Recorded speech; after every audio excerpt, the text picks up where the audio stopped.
मध्ये मोठ्या प्रमाणात निवडणुकीची धामधूम चालू आहे आणि शहापूर विधानसभा मतदारसंघामध्ये महायुतीचे अधिकृत उमेदवार या नात्याने दौलत दरोडा यांच्या घड्याळाच्या चित्राच्या शेजारचं बटन आपण दाबावं. सुदैवाने मशीन मध्ये नंबर 1 लाच नाव आलेलं आहे दौलत दरोडांचं. त्यांचा फोटो असेल आणि पुढं चिन्ह असेल. पहिलाच नंबर बघायचा, बटन दाबायचा.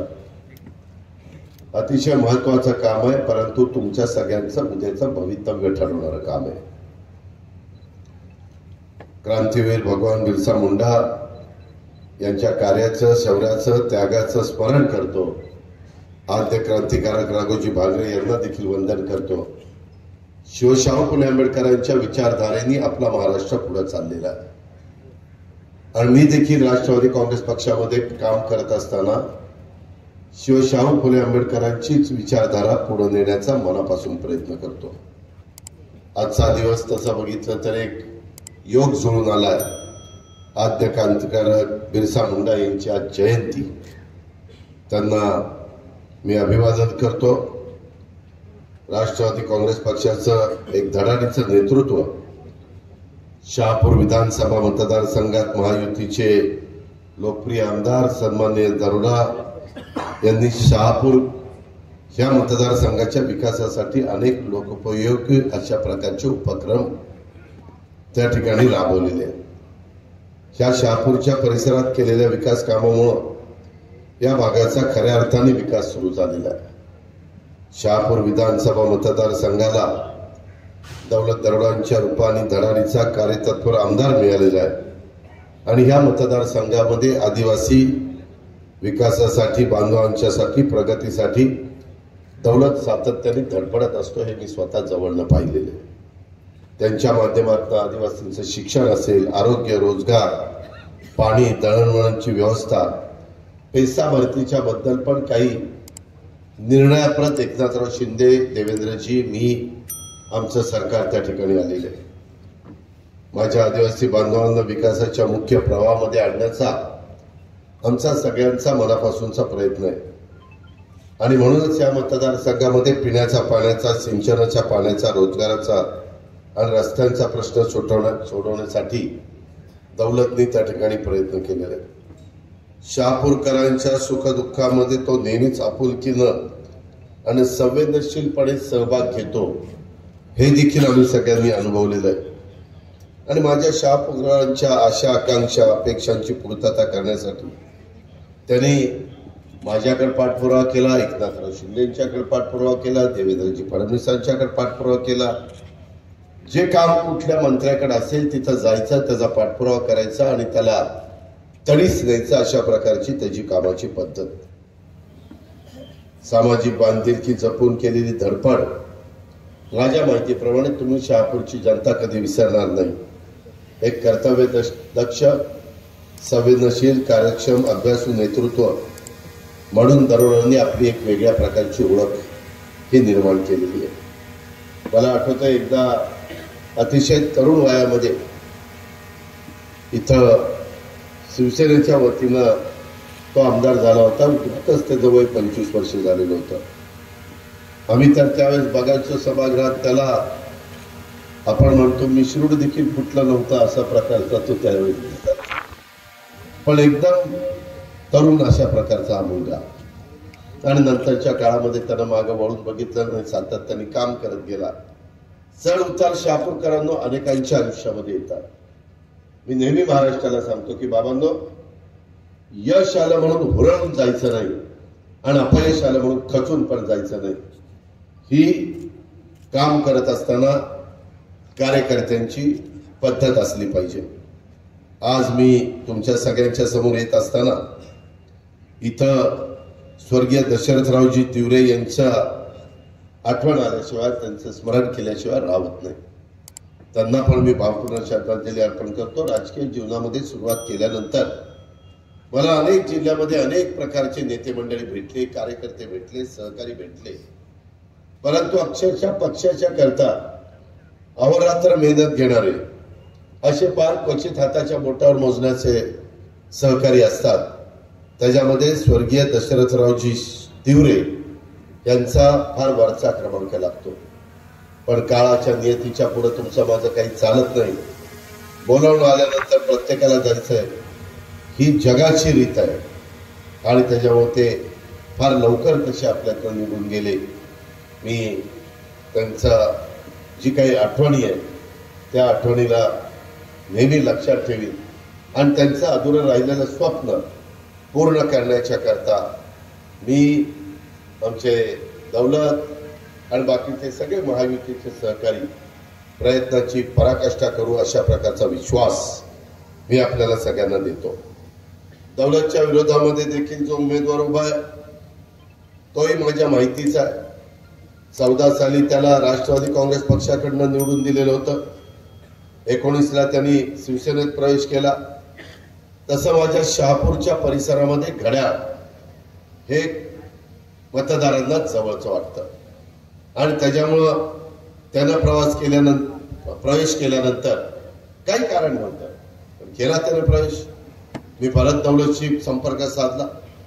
दौलतला म्हणलं, दौलत मागच्या वेळेस तुला अपयश आलेलं होतं, त्यावेळेस घड्याळ तुझं खूण नव्हती, त्यावेळेस घड्याळ खूण देतो, चल उभा राहा. दौलतने घड्याळाची खूण घेतली, उभा राहिला आणि निवडून आला.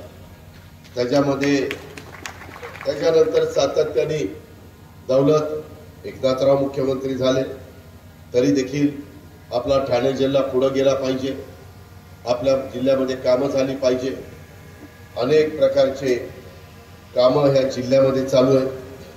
त्याचबरोबर दौलतने एकदा तिकीट त्याला मिळालं नाही म्हणून तो राष्ट्रवादीत आला, नाही तर पहिल्यापासून दौलत तसा शिवसेनेचा हाडाचा कार्यकर्ता, हा रुंदारी कार्यकर्ता आणि ज्या गरीब कुटुंबातनं आदिवासी समाजातनं पुढे आलेला असल्यामुळं त्या समाजाचं आपण काहीतरी देणं लागतो.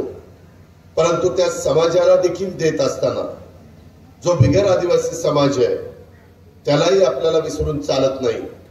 कारण शेवटी शहापूरचा परिसर अनेक जाती धर्माची लोक गुण्यागोविंदाने राहणारा परिसर आहे. ही मनाशी खुणगाठ बांधून त्यानं काम केलं. परंतु समोरचा त्याचा उमेदवार राष्ट्रवादीत पहिला होता, नंतर शिवसेनेत गेला, नंतर शिवसेनेत शिंदे गटामध्ये गेला, शिवसेना शिंदेमध्ये गेला, त्याच्यानंतर पुन्हा राष्ट्रवादी पवार गटामध्ये गेला. अशा पद्धतीने सारख्या पलट्या मारतो. त्याच्यामुळं पलट्या मारणारा माणूस हे जे काही आपल्याला गरज नाही. माझी आपल्याला सगळ्यांना माहिती आहे की आम्ही शब्दाचे पक्के होतो. महाराष्ट्रामध्ये 30-35 वर्ष काम करणारा मी एक कार्यकर्ता आहे. एकेकाळी कपिल पाटील, प्रमोद हिंदुराव, आम्ही सगळेजण इथं बसलेले. राष्ट्रवादी काँग्रेस पक्षाची स्थापना झाल्यानंतर फार मोठी ताकद ठाणे जिल्ह्यामध्ये, शहापूरच्या परिसरामध्ये, पालघरच्या परिसरामध्ये राष्ट्रवादी काँग्रेस पक्षाची होती. पालघर जिल्ह्याची निर्मिती करत असताना पण मीच पुढाकार घेतलेला होता. आता इथं संदीप वैद्य आणि त्या सगळ्या सहकार्यांना आठवत असेल, हे सगळे कार्यकर्ते माझ्याकडे आले आणि यांनी सांगितलं, दादा आमचा जिल्हा एवढा मोठा झाला की आमच्याकडे लक्ष कोणी देत नाही. आणि मग तो आदिवासी जिल्हा केला आणि 6 विधानसभा मतदारसंघाचा जिल्हा करून अर्थमंत्री म्हणून मी त्याच्यावर सही केली. कारण त्याच्यात अधिकाऱ्यांनी सांगितलं होतं की त्याला 500 ते 1000 कोटी रुपये लागतील. म्हणलं 500 ते 1000 कोटी रुपये लागले तरी चालेल, परंतु त्या भागातल्या लोकांची सोय झाली पाहिजे आणि तशा पद्धतीने त्या नवीन जिल्ह्याची निर्मिती झाली. मित्रांनो, विकासात्मक कामं पूर्णत्वाला नेण्याच्या करता ह्या माझ्या शहापूरला करोडो रुपयाचा निधी आम्ही दिला. त्याच्यामध्ये शहापूर तहसीलदार कार्यालयाची नवीन प्रशासकीय इमारत हे आपण उभी करतोय. प्रशासकीय पोलीस स्टेशन हे आपण बांधतोय. शहापूरचा बस स्थानकाचा प्रलंबित प्रश्न हा आपल्याला सोडवायचा आहे. त्याचं अपूर्ण काम लवकरात लवकर पूर्ण करण्याच्या करता मी आचारसंहिता संपल्यानंतर त्याला निधी देण्याचं काम करीन. आम्ही सगळेजण काम करत असताना मी आवर्जून सांगेन की मी कार्यकर्त्याच्या पाठीशी उभा राहणारा कार्यकर्ता आहे.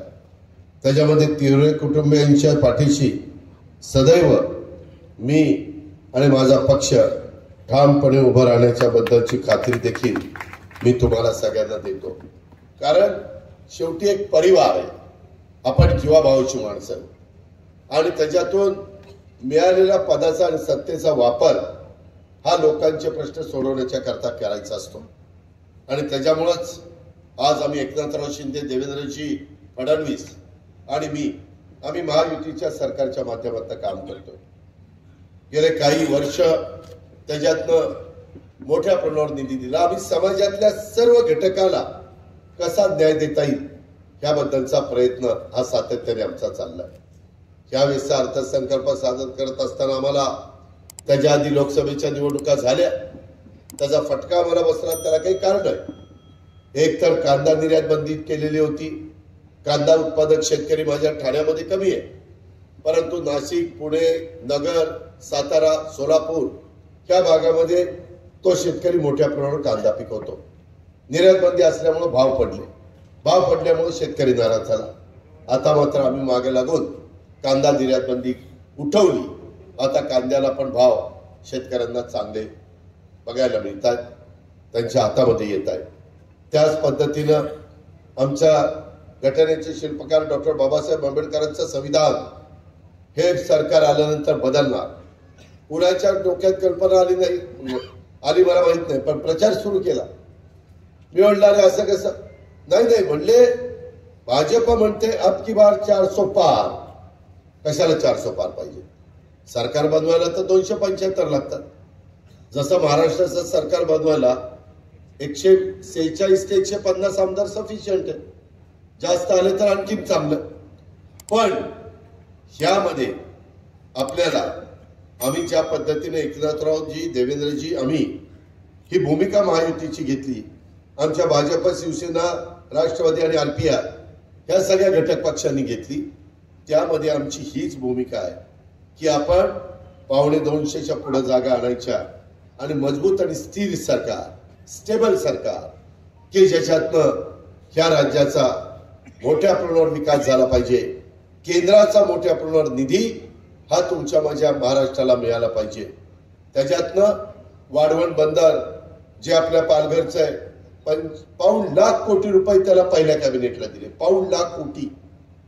जगातल्या 10 बंदरापैकी एक महत्वाचं बंदर होणार आहे। त्याचा डायरेक्ट इनडायरेक्ट फायदा शहापूरला पण होणार आहे। हा सगळा परिसर बदलून जाणार आहे। या गोष्टीची देखील आपण लक्षामध्ये घेतलं पाहिजे। एवढ्यावरच आम्ही थांबलो नाही। आम्हाला मोदी साहेबांच्या बरोबर आम्ही भूमिपूजनाला आलो होतो।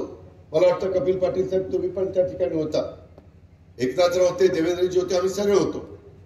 जगात जी 10 बेस्ट बंदर आहेत, जी खोली लागती मोठ्या बोटी आणण्याकरता, तशा प्रकारची साईट 30-35 वर्षापासून आपण शोधली होती, पण कुणाचं करायचं धाडस झालं नाही। तिथं आता आम्ही विमानतळ पण करणार आहे। काहींचा विरोध आहे, शेवटी कुठलंही काम करायचं म्हटलं तर काहींचा विरोध राहतो, पण तो विरोध जसं समृद्धी महामार्गाच्या निमित्तानं विरोध झाला, नंतर लोकांनी पैसे घेतले, समाधान व्यक्त केलं, त्याच प्रकारे त्यांना वाऱ्यावर सोडणार नाही। मग तो आमचा मासेमारी करणारा समाज असेल किंवा आणखीन तिथं काम करणारा समाज असेल, त्यांचा रोजीरोटीचा प्रश्न आणि त्यांच्या उपजीविकेचं काय असेल ते एक साधन हे देखील आम्ही त्या बाबतीमध्ये निर्माण करून देऊ। एवढ्यावरच नाही, आपल्याला मधल्या काळामध्ये हा जो समृद्धी महामार्ग आहे त्याचं आता थोडं काम राहिलेलं, बरंचसं काम पूर्ण झालेलं। आपल्याला नाशिक आणि आपला मुंबई या रस्त्याचं थोडं आणखी काम करावं लागणार आहे।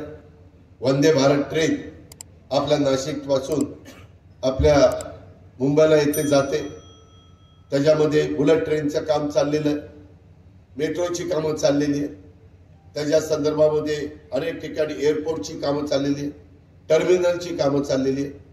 अक्षरशः परवा अमित शाह साहेब आम्हाला सांगत होते, गेल्या 10 वर्षात केंद्र सरकारने तुमच्या माझ्या महाराष्ट्राला 10 लाख कोटी रुपये विकास कामाला दिले। 10 लाख कोटी। आता 1 लाख कोटीची कामं ही आपल्या महाराष्ट्रामध्ये चाललेली आहे। खोटं बोलायचं की सगळं गुजरातला चाललं। अरे विकास तुम्हाला डोळ्यांनी दिसतोय का नाही दिसतोय? का खोटं बोलता? का दिशाभूल करता? मध्ये असं संविधान बदलणार, त्यांना संविधान बदलायचे, घटना बदलायचे, आरक्षण काढायचं। अरे कोणी सांगितलं? मनानेच। आणि त्याचं कधी कधी लोकांना खरं वाटतं, त्याचाही फटका आम्हाला बसला. अल्पसंख्याक समाजालाही सांगितलं अब की बार 400 पार झाल्यानंतर असा कायदा केला जाईल की हिंदू राष्ट्र जाहीर केलं जाईल आणि हिंदू राष्ट्र जाहीर केल्यावर मुसलमानांचा मताचा अधिकार काढला जाईल किंवा तुम्हाला गोळा केलं जाईल आणि बांगलादेश आणि पाकिस्तानला पाठवलं जाईल. कोण सांगतं, काय सांगतं, कसे लोक काही काही विश्वास ठेवतात. अरे बाबांनो, बाबासाहेबांनी दिलेलं संविधान एवढं तुम्हाला मला एकत्र ठेवतं, एकजीव ठेवतं की बाकीच्या बांगलादेशमध्ये, पाकिस्तानमध्ये, श्रीलंकेमध्ये काही ना काही गोष्टी घडत असतात. कधी पंतप्रधानालाच काढतील, कधी त्याला पळूनच लावतील, कधी राष्ट्रपतीलाच पळून लावतील, त्याच्याच घरामध्ये जाऊन त्याच्या स्विमिंग पूलमध्ये डुंबत बसतील, काही पण करतील.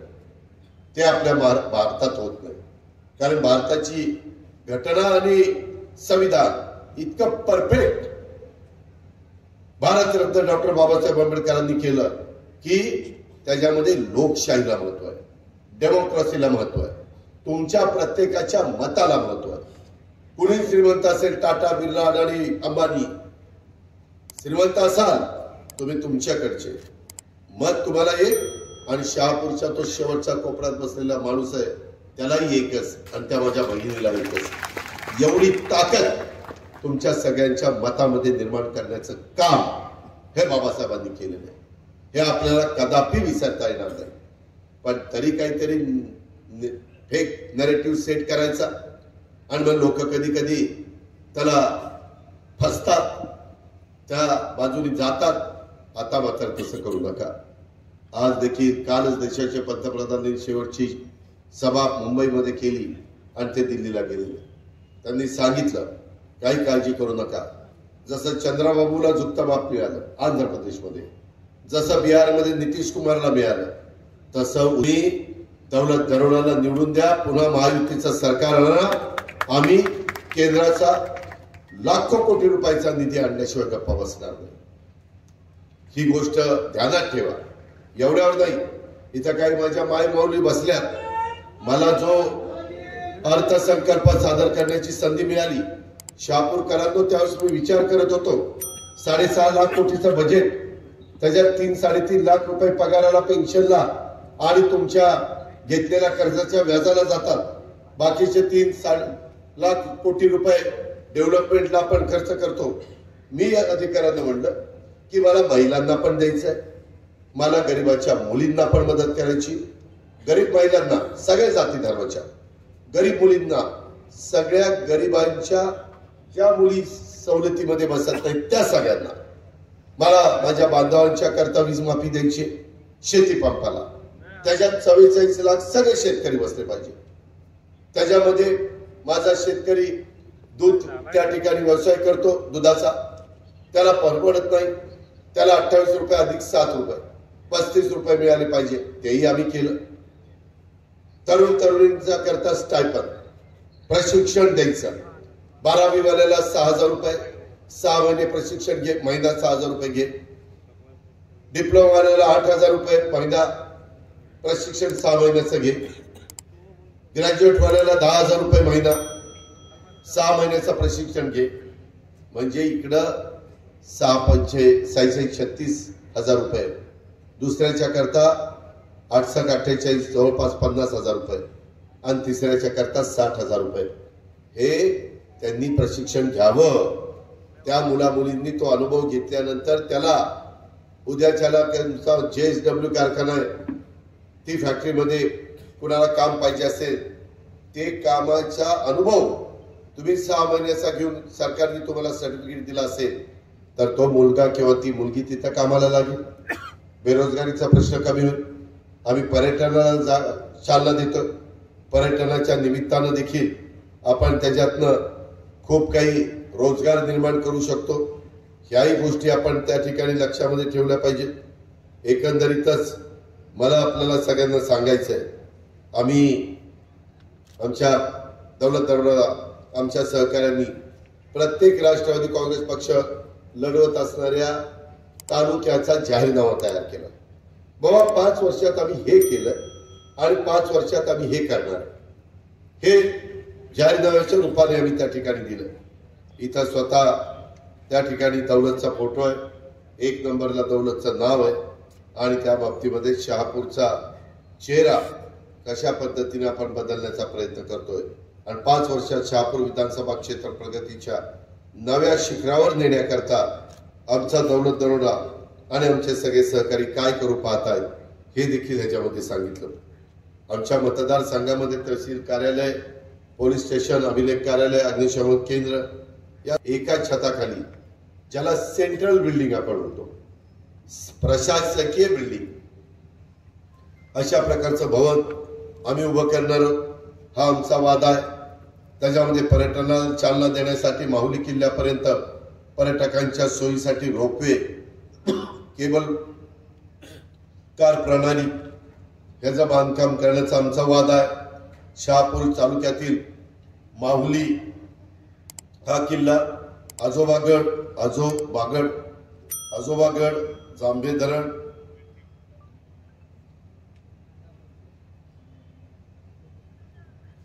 अशोक धबधबा, शेलवली, खंडोबा मंदिर, शेरवली मठ इत्यादी पर्यटन क्षेत्राला प्रोत्साहन देण्याचा आमचा भूमिका आहे, आमचा वादा आहे। आणि शहापूर हे या महत्वाच्या रस्त्यावर माझा बसलेला असल्यामुळे समृद्धी महामार्ग पण तिकडून येतो, मुंबई नाशिक रस्ता पण आहे आणि त्याच्यामुळं शहापूर विधानसभा क्षेत्रामध्ये आपल्याला काही ठिकाणी ट्रॉमा केअर युनिट हे करावं लागणार आहे। ऍक्सिडेंट झाल्यानंतर त्याचा जीव वाचण्याच्या करता ताबडतोब ट्रॉमा केअर युनिट मध्ये नेऊन त्याला उपचार करायचा किंवा इतर पण लोकांना त्याचा उपयोग होईल, ह्या पद्धतीचं काम आपल्याला करायचं आहे। शहापूर येथील डोळखाम, किनवली आणि कसारा येथील आधुनिक बस स्थानक करण्याचा आमचा वादा आहे आणि मतदारसंघातील शासनात स्मार्ट वर्ग खोल्या आणि तांत्रिक संसाधनांचा वापर वाढवण्यासाठी विद्यार्थ्यांच्यासाठी शिष्यवृत्तीची व्यवस्था करण्याचा आमचा वादा आहे। ह्याकरता मी दौलत दरोडाला उद्याचं तुमचं पवित्र मत नंबर 1च्या नावाच्या पुढं मागण्याचा करता मी तुमच्या सगळीकडे आलेलो आहे। मित्रांनो, एवढ्यावर आम्ही थांबणार नाही। अलीकडे आपल्या मुलींच्या अंगामध्ये क्रीडा नैपुण्य आहे। क्रीडा संकुल आपल्याला सुसज्ज असं उभं करायचं आहे, सुसज्ज रुग्णालय उभारणी करायची आणि ह्या पद्धतीची कामं ठाणे जिल्ह्यातला सेक्शन 35 सेक्शन रद्द करण्यात यावा याकरता आपल्याला प्रयत्न करायचा आहे। इको सेन्सिटिव्ह झोन रद्द करण्यात यावा याकरता मी तुम्हाला शहापूरकरांना सगळ्यांना सांगतो, ह्याच्यातली काही कामं फक्त राज्य सरकारच्या ताब्यात आहेत, ती कामं आमच्याकडनं होतील। काही कामं केंद्र सरकारशी संबंधित आहे, तिथं आम्हाला केंद्राची मदत घ्यावी लागेल। इको सेन्सिटिव्ह झोनच्या बद्दल त्यांची मदत घ्यावी लागेल। त्याच्या संदर्भामध्ये इतर बाबतीमध्ये देखील आपल्याला इथं वारकरी समाज आहे, त्यांच्याकरता एक वारकरी भवन आपल्याला निर्माण करायचं आहे आणि तालुक्यातील रोजगार निर्मिती केंद्र आणि कसारा परिसरात घटनेचे शिल्पकार डॉक्टर बाबासाहेब आंबेडकरांच्या नावाने भवन हे आपल्याला त्या ठिकाणी उभं करायचं आहे। करताना दौलतचा, माझा, महायुतीचा, आमच्या सर्व राजकीय पक्ष ज्यांनी आम्हाला पाठिंबा दिलेला आहे त्या सगळ्यांचा एकच विचार आहे की हे सगळं आपल्याला करून दाखवायचं आहे। तुम्ही काळजी करू नका, तुम्हाला माझी प्रशासनावर कशी पकड येते माहिती आहे। मी कामाचा माणूस आहे, मी उगीचच वेळ घालवणारा माणूस नाही आणि एखादं काम होत नसेल तर ते कसं करून घ्यायचं ते मला चांगलं माहिती आहे। त्याच्यामुळे तुम्ही अजिबात काळजी त्या ठिकाणी करू नका। आपल्याला या सगळ्या कामामध्ये आणि गेल्या अनेक वर्षाचा आपला अनुभव आहे, ह्या पद्धतीनं आपल्याला सगळ्यांना पुढे जायचंय आणि ह्या शहापुराचा आणखी महत्वाचे काम हे बी आम्ही आणि दौलतने ठरवून केलेली कामं आहेत, म्हणजे ठरवलेली कामं करायची, हा जाहीरनामा। पण याच्यात काही कामं जरूर आमची राहिलेली असतील।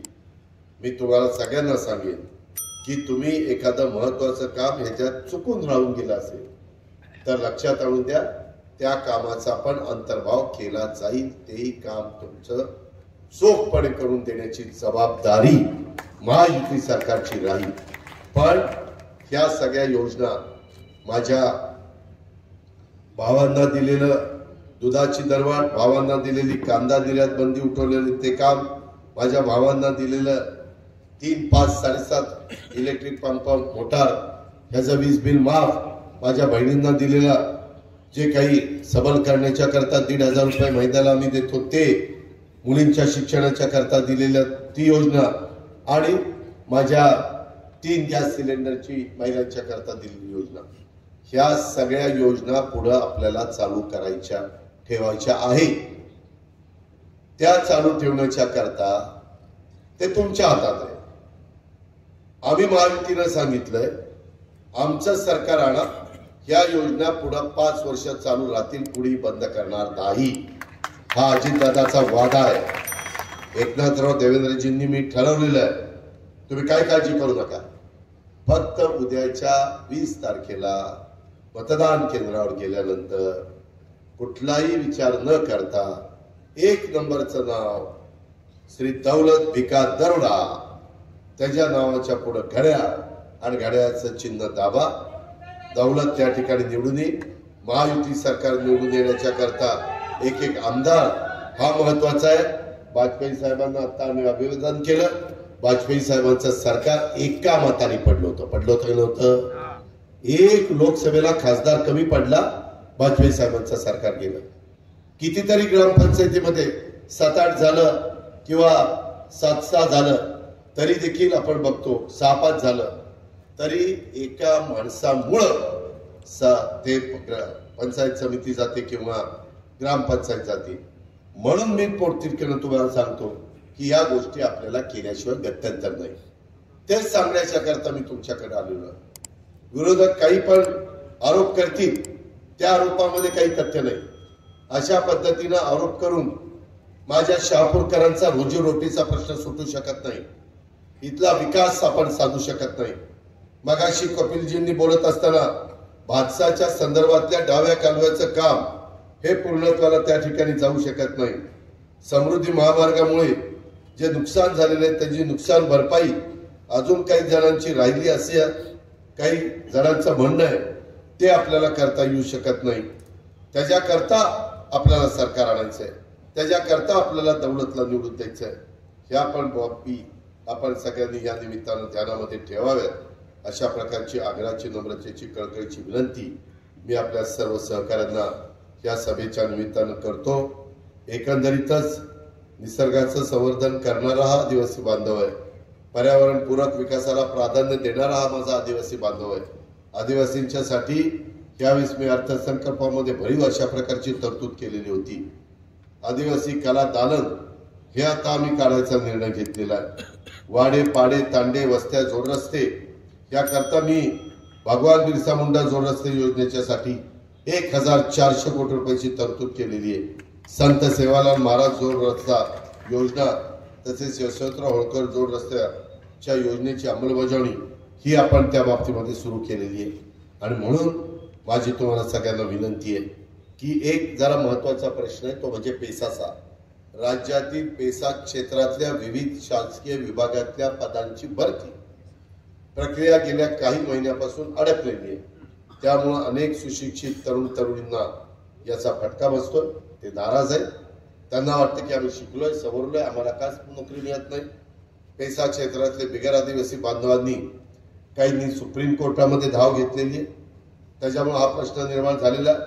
त्याचा फटका पेसा क्षेत्रातल्या सर्व सरकारी विभागाच्या भरती प्रक्रियेला बसलेला आहे.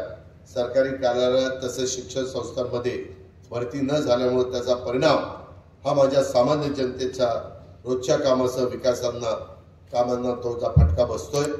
त्यामुळं सुप्रीम कोर्टाच्या न्यायालयाचा मान राखून ज्या जागा खुल्या आणि इतर प्रवाह करता आहेत त्या बाजूला ठेवायच्या, माझ्या आदिवासी मुला मुलींच्या करता त्या ठिकाणी राबवायची, जेणेकरून त्यांचं जे दुखणं आहे ते आपल्याला दूर करता आलं पाहिजे.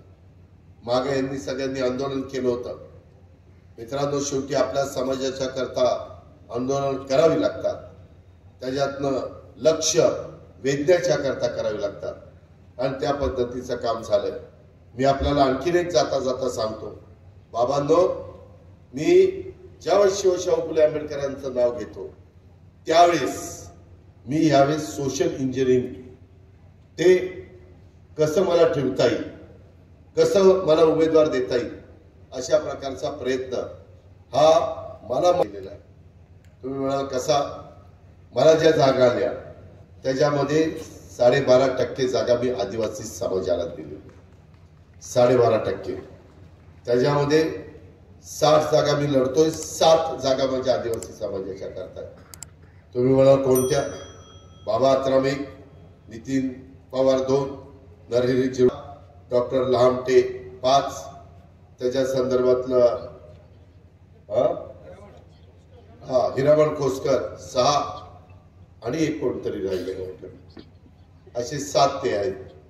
आणि माझ्या माहितीप्रमाणे मागासवर्गीय देखील आम्ही 7 लोकांना उमेदवारी दिली. एक म्हणजे लहू कानडे श्रामपूर, फलटणला सचिन पाटील, माझा पिंपरीला अण्णा बनसोडे, सरोज अहिरे देवळालीला, त्याच्यामध्ये बडोले साहेब पूर्वी मंत्री होते बघा, ते तिकडे भंडारा गोंदियात. त्याच्यानंतर अजून 2 कोण राहिले, यशवंत माने आपला मोहरचा, आणि अजून एक आहे संजय बनसोडे 7वा आमचा उदगीरचा. अशा पद्धतीनं सगळ्या भागाला मी प्रतिनिधित्व दिलंय. अल्पसंख्याक समाजाला 10% जागा दिल्या, माझ्या महिलांना 10% जागा दिल्या, 45% जागा राष्ट्रवादी काँग्रेस पक्षाने या घटकाला दिल्या. का? तर सर्वांना बरोबर घेऊन जायचंय. मुठभर लोकांच्यामुळं राज्य कारभार तुम्हाला करता येत नाही. समाजातल्या सर्व घटकांना तुम्ही न्याय द्यायचा प्रयत्न केला, त्यांना बरोबर घेऊन जायचा प्रयत्न केला, तरच हिंदवी स्वराज्याची स्थापना केल्यानंतर रयतेचं राज्य जसं महाराजांनी केलं त्या पद्धतीनं या राज्याला देशामध्ये विकासाच्या बाबतीत पहिल्या क्रमांकाचं राज्य हे आम्ही त्या ठिकाणी करतोय. आमच्याबद्दल बदनामी करतात, सरळ सांगतात की राज्याचा नंबर खाली गेलाय. परवा पंतप्रधानांनी पण सांगितलं, FDI ही जी काही गुंतवणूक आहे परदेशी, सगळ्यात जास्त गुंतवणूक देशात जर कुठल्या राज्यात होतीये तर ती तुमच्या माझ्या महाराष्ट्रात होती. आज महाराष्ट्र पहिल्या क्रमांकावर आहे, पहिल्या क्रमांकावर आहे. त्याचा डायरेक्ट इनडायरेक्ट फायदा मुलांना होणार नाही. JSW आता 2 नवीन प्लांट आपल्याकडे टाकतंय महाराष्ट्रात. किर्लोस्कर टोयोटा कंपनी एक प्लांट संभाजीनगरला टाकतंय. लॉन्च कंपनीनं मोठा प्लांट त्या ठिकाणी गडचिरोलीला टाकलेला आहे. अजून काही गडचिरोलीला प्लांट येत आहे. मागास भागामध्ये आम्ही सवलती देतोय. जा तिथं आम्ही तुम्हाला वेगवेगळ्या सवलती देऊ, त्याच्यामध्ये तिथल्या मुलामुलींना रोजगार द्या, त्या आमच्या तरुणांच्या हाताला काम द्या. हे महायुतीचं धोरण आहे. म्हणून माझी तुम्हाला शहापूरकरांनो आग्रहाची विनंती आहे, हा सगळा विकासाचा गाडा नेटाने पुढे नेण्याच्या करता आपण सगळ्यांनी उद्याच्या 20 तारखेला आमच्या दौलतला घड्याळ्याच्या चिन्हाच्या शेजारचं बटन दाबून निवडून द्या. तुम्ही पहा, दौलतला विचारा, यंदा मी अल्पसंख्याक विभागाला पण 1000 कोटीचा निधी दिला. जसा मौलाना आझाद महामंडळाला भाग भांडवलाला 1000 कोटी केले तसं तिथं दिला. आता प्रत्येक तालुक्याला त्या विभागाकडनं मुस्लिम समाजाच्या कामाकरता पैसे मिळतात. मला वाटतं तुम्हाला 20 कोटी रुपये त्या ठिकाणी मिळाले. 20 कोटी रुपये ह्याच्या आधी कधी मिळाले नव्हते. काँग्रेसच्या राजवटीमध्ये पण देत नव्हते.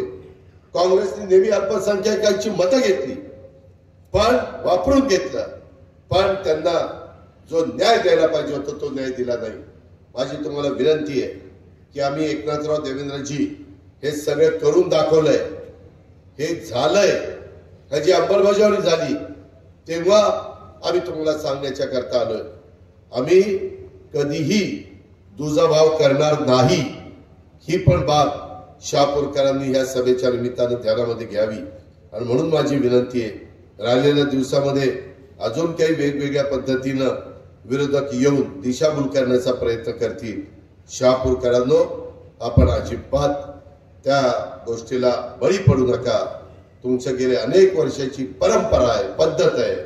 विधानसभेची निवडणूक आली की घड्याळाचं बटन दाबायचं, माग 3 वेळेला तुम्ही ते दाबलेलं आहे, तसं उद्याच्याही काळामध्ये आपण त्या ठिकाणी चौथ्यांदा 14ला दाबलं, 19ला दाबलं, 24ला दाबलं घड्याळाचं बटन, तसं त्या ठिकाणी आत्ता पण दाबण्याचं काम करा आणि आमच्या दौलत दरोडाला प्रचंड मताधिक्याने महाराष्ट्राच्या विधानसभेमध्ये पाठवा हीच आग्रहाची नम्रतेची कळकळीची विनंती करतो आणि पुढच्या कार्यक्रमाला जाण्याची परवानगी घेऊन मी आपली रजा घेतो. जय हिंद, जय महाराष्ट्र, जय महायुती.